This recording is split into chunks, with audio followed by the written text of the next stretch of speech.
Vegas. Aylin Alderette, the woman police say drove high and killed an 8-year-old boy, will spend at least 10 years in prison. The courtroom was full of supporters for Levi Echenique, the boy who was killed. People wore blue ribbons, his favorite color, and had pictures of him. Fox 5's Cindy Lundenberg was in the courtroom. She has more details on the plea deal and how the family felt in the courtroom today. Yeah, John, Christine, Levi's family was in court, like you said, as Aylin Alderette pled guilty to second-degree murder. The family didn't cry, they didn't make any noise, they just stared directly at her. Levi's parents told me this whole process has been unbearable, but the one thing that's given them just a little bit of peace is they believe Levi knew he was going to heaven.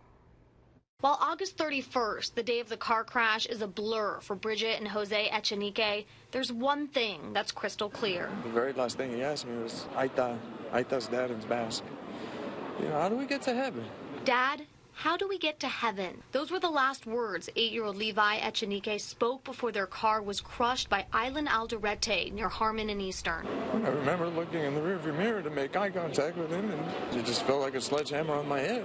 Jose never got to answer his son. Levi died at the scene. Police say Alderette was driving high, 103 miles an hour when the crash happened. You know, there's school buses around. We were prepared to present evidence that there were school buses right near the scene of the crash that had kids in them. He didn't smoke or consume marijuana on the morning of the accident.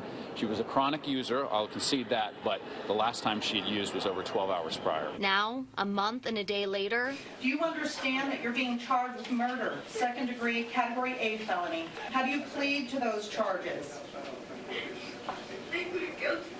Aylin Alderette pled guilty to second-degree murder. Levi's family took up the entire back row of the courtroom. District Attorney Steve Wolfson also came. Anger, sadness, just seeing her just relived everything.